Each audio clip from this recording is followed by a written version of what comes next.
Տիգրանաշեն, իմ թիկունքում գյուղի մարդիկ են իրենց խնդիրներով, բազմաթիվ հոգսերով։ Եթե մի քանի քայլ առաջ գամ, կենսական գիծն եմ։ Հայաստանը Սյունիքին Իրանին կապող գլխավոր ճանապարհը եւ ամենամեծ մտահոգությունը ամեն անգամ, երբ օրակարգում կրկին, այսպես ասած, անկլավների հարցն է հայտնվում։ Գյուղում զենքով ընկնել, բայց գյուղը չլքել։ Հարևան գյուղի բժիշկը, որն արդեն 3 տասնամյակ Տիգրանաշենում է ապրում, միայն չնկարահանվելու պայմանով խոսեց մեզ հետ։ Հարցնում ենք, լսել է Տիգրանաշենի հարցը կրկին օրակարգում է։ Ես չեմ կարող հայտարարել, որ մենք անկլավների, էքսկլավների թեմայից հրաժարվում ենք կամ կարող ենք հրաժարվել։ Անհաստատուն մարդ է։ Մի օր անձև, մի օր ամպրոպ, մի օր պայծառարև, ինքն էլ չի հասկանում։ Ում վրա է յուղ լցնում, ում վրա է կարկուտ լցնում, ինչ ասեմ, ինքն օրը փոխվի բարին հետ է, այդ պահին է դա ասել։ Պատերազմից հետո 2021-ին, երբ Բաքուն անկլավների հարցներ օրակարգ բերում, Հայաստանի ղեկավարը իրավական հիմքեր էր պահանջում։ Ադրբեջանը փոխանցել է դրանք, թե ոչ, հայտնի չէ։ Հիմա արդեն Նիկոլ Փաշինյանն առաջարկում է հարևանին բարի կամքի ժեստ անել ու Տիգրանաշենն օրինակ առանձնացնել Հայաստանի քարտեզում։ Ինչև առանձնացնելը Տիգրանաշենցի բժիշկը Նիկոլ Փաշինյանին առաջարկում է պատմության էջերը թերթել։ Իսկ գյուղը երբևիցե ադրբեջանական գյուղ չի եղել, եթե անցնենք պատմության էջերը 1920-ական թվականներից, քարքի տարածք չի եղել, քարքին եղել է մերը, եկել են անասուն են պահել,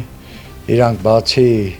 անասնապահությունից ուրիշ բան չեն ունեցել։ Համագյուղացուն հանդիպելիս հաստատ թեժ բանավեճի կբռնվեր գյուղի դպրոցի ուսուցչուհին Տիկին Ազատուհին։ Հարազատ բնակավայրի մասին նրա գիտելիքները խիստ տարբերվում են համագյուղացու մտքերից։ Տիգրանաշենը հայկական է, թե ադրբեջանական։ Անկլավ է ադրբեջանական։ Ես այստեղով որ գնում էի փոքր ժամանակս տրանսպորտով, այստեղ թուրքերը խաղում էին լամուկները։ Որ թվականից է Տիգրանաշենը դարձել ադրբեջանական։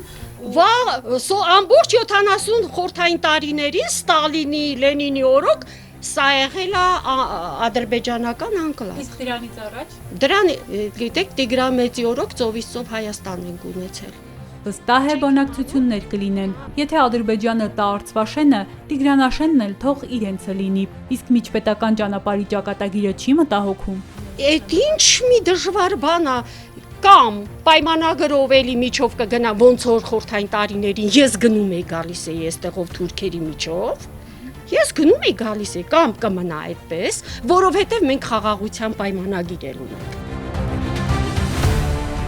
Գյուղի դպրոցը սեպտեմբերից կբացվի, թե ոչ անորոշ է։ Ուսուցչուհին ասում է աշակերտները քիչ են, բայց դպրոցը կաշխատի։ Նույնքան վստահ չէ 4 երեխաների մայր Հրիփսիմեն։ Ինքը նույնպես դպրոցում է աշխատում։ Շշուկներ է լսել սեպտեմբերից չի բացվելու։ Այստեղ դպրոց գնալ նախընտրողները քիչ են, ուսուցիչներ էլ չկան։ Իր երեխաներից 2-ը Պարույր Սևակի դպրոց են գնում։ Մեկտեղ հասնում են, մեկ չէ։ Փոխադրամիջոց չկա։ Ճանապարհը դուրս են գալիս երթևեք էլի։ Հիմա մեքենա է, կպատայի կգնան, չէ, շատ ժամանակներ չեն էլ գնում, որտև տրանսպորտ չկա, այս երեխան միջև գնում հասնում անդե երկրորդ ժամին է հասնում ընդեղ։ Հրիփսիմեն վրդովում է, երբ լսում է Տիգրանաշենի ճակատագրի մասին անհասկանալի խոսակցությունները։ Թող ամեն մեկը մտածի, որ էս իր տունն է, դու քո տունը կթողես գնաս ուրիշ տեղ ապրես, ղեկավարը այդ մտածելակերպը պիտի չունենա։ Ինքը պիտի մտածի յուրաքանչյուր հայի, յուրաքանչյուր երեխու, այս փուչուր երեխու ապագայի մասին ինքը առաջին հերթին պիտի մտածի։ Ուր գնաս քո հողից։ Գնաս որ թուրքին տեղ տաս, թուրք եկա մտավ հետո։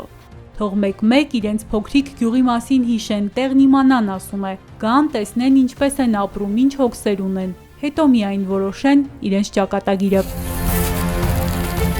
Գյուղում քիչ չեն կողպված դարպասները։ Մի քանիսը թակեցինք, հակառակ կողմից արձագանքող չկար։